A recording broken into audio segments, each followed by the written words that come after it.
নমস্কার বন্ধুরা, আমি শুভ্রনীল। ফাইনালি বরবাদের প্রথম গানের ঝলক আমরা দেখতে পেলাম। আজকে একটা অ্যানাউন্সমেন্ট বা প্রোমো আমরা দেখেছি, রিয়েল এনার্জি প্রোডাকশনের তরফ থেকে ড্রপ করে দেওয়া হয়েছে। টিজারটা কিন্তু এসকে ফিল্মস এর তরফ থেকে এসেছিল। তো কেমন লাগলো দেখো। প্রীতম হাসান, আমি এতটুকু বলতে পারি, শাকিব খানের ছবিতে গান গেয়ে গিয়ে পরবর্তী স্টার গায়ক বাংলাদেশের হয়ে যেতে চলেছেন, এতটুকু বলতে পারি। এবার আমার যে থাম্বনেল, সেখানে প্রিয়তমার প্রসঙ্গ চলে এসছে, কারণ প্রিয়তমাকে আমরা আবারও শাকিব খানের সঙ্গে দেখতে পেলাম। ইদিকা পাল এবং শাকিব খানের একসাথে গানের ঝলক, এবং সিনেমা থেকেও বলতে পারি একসঙ্গে এইভাবে রোমান্টিক ভাবে ঝলক দেখতে পেলাম এই প্রথম বরবাদ ছবির জন্য, যেটা প্রিয়তমার পর। তো কতটা ম্যাচ করা গেল প্রিয়তমার সেই ভাইবটা, হিট। মানে প্রিয়তমার গান আমি দেখেছি আমাদের এখানে অটোতে বাজে। আমি দুর্গাপুরে থাকি, যেটা কলকাতার থেকেও মোটামুটি 180 কিলোমিটার দূরে। তো আমাদের এখানে অটোতে ভালো শহর, প্রপার শহর আমাদের, এটা একদম টাউন, নেক্সট টু কলকাতা। আমি যেখানে থাকি, যারা বাংলাদেশি তারা জানবে না। তো এইখানে অটোতে আমি দেখেছি প্রিয়তমা বেরোয়ার পর অটোয়ে মানে ভালো ভদ্রলোক বসে যাচ্ছে, তার কলার টিউন শুনছে হয়তো কাউকে ফোন করতে গিয়ে, বা রিংটোন রয়েছে কারোর, আমি হয়তো এমনি পাবলিক ট্রান্সপোর্টে যাচ্ছি। তো এরকম ক্রেজ ছিল। সেই ক্ষেত্রে প্রসঙ্গ আসেই, কতটা ম্যাচ করা গেল দেখো। আমার মতে, আমাকে যদি জিজ্ঞেস করা হয়, প্রিয়তমার চেয়ে এই গানটা যথেষ্ট গুণ ভালো হবে। এবার ভালো হওয়ার সংজ্ঞা আমার কাছে যদি জিজ্ঞেস করা হয়, প্রিয়তমা গানটা কিন্তু দুর্দান্ত ছিল। তার একটা অন্য ভাইব ছিল, একটা ইমোশন ছিল। এটা একটুখানি শহরে রোমান্টিক ট্র্যাক একদম। ওটার মধ্যে না ওই যে টানটা ছিল শুরু থেকেই, এবং মিউজিকটা একটুখানি রোমান্টিক, দুজন কাপলের মধ্যে একটু ইমোশনাল একটা অ্যাটাচমেন্টের সেই ভাইবটা। আর এটা হচ্ছে একটুখানি শহুরে কর্পোরেট ওয়ার্ল্ড, সেইখানকার সেই বড় লোকের ভালো লাগা, বড় লোকের প্রেমটা, সেই মিউজিকটা, সেই লাভ ট্র্যাকটা। তো আমরা দেখতেও পাচ্ছি কর্পোরেট সেক্টরে অফিস, ভালো কোনো অফিসে শুট করা হয়েছে, কলকাতা বা মুম্বাই বা বাংলাদেশ আমার আইডিয়া নেই, কোথাও একটা হয়েছে।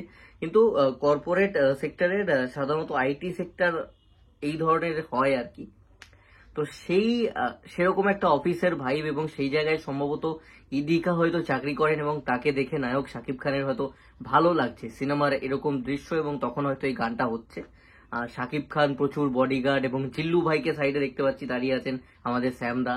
তো সেটা নিয়ে হয়তো গেছেন কোনো কারণে। এবার কাউকে ভয়েও দেখাতে যেতে পারে সিনেমাতে, তোমরা গেলে বুঝতে পারবে। হয়তো কাউকে ভয় দেখাচ্ছে, কিছু কবজা করতে গেছে, বা এত পার্সেন্ট দিতে হবে, অত পার্সেন্ট দিতে হবে, এগুলো থাকে না ডনদের, সব বড় বড় মানুষদের সব থাকে। তো তো সেই রকম কিছু হয়তো হতে পারে। তো তখনই ইদিকা পালকে দেখে হয়তো ভালো লেগে গেছে, যেটুকু আমার দেখে মনে হলো। গানটা খুবই ভালো হয়েছে। যদি আমি ভোকাল ওয়াইজ বলি বা ভিজুয়ালি বলি, আমি যে কথাটা বলছিলাম, প্রিয়তমাকে কি ছাপিয়ে যেতে পারবে ওই রকম একটা পপুলার গান? ছাপাতে পারলে, যদি আমাকে বলতে হয় ভিডিও এবং গান অল টুগেদার যদি মিলে দুটোর কম্বিনেশনে আমাকে জিজ্ঞেস করা হয়, তাহলে আমি বলবো ছাপিয়ে যাবে প্রিয়তমা গানটাকেও এটা। কারণ প্রিয়তমার ওই অত বড় চুল, একদম দাড়ি মোচ বিহীন শাকিব খানকে আমার ভালো লাগেনি, যদি লুক ওয়াইজ বলো, ওই একটা রিজনের জন্য আমার ক্ষেত্রে। কিন্তু এখানে বেশ হালকা বিয়ার্ড রয়েছে, চোখে একটুখানি লেন্স দেওয়া হয়েছে ব্লুইস একটু আইটা, তার সাথে সাথে ইয়াং লাগছে, ভীষণভাবে ইয়াং লাগছে। তো প্রিয়তমার ওই গানটার চেয়ে এই গানটার শাকিব খানের লুক খুব ভালো। তো সেই কারণে আমার কাছে এই গানটা বেশি এগিয়ে যায় প্রিয়তমার তুলনায়। এবং সাকিব ইদিকাকে দুর্দান্ত লাগছে একসাথে, জুটিটা বেশ ওয়ার্ক করছে, দুজনের মিষ্টি লাগছে একসাথে। যখন ওই দেখাচ্ছেন সাকিব খান কিছু একটা ইদিকাকে, বা ইদিকা ভীষণ সুন্দর নায়িকা, সিনেমার নায়িকা। ইদিকা না মানে সুপারস্টার নায়িকা পরবর্তী, আমি বলবো।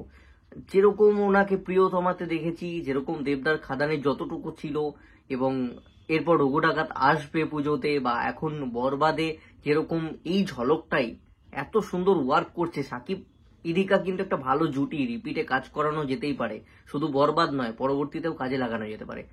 মিষ্টি সুন্দর নায়িকা সিনেমার জন্য, সিনেমা ওয়াইজ কিন্তু খুব সুন্দরী নায়িকা।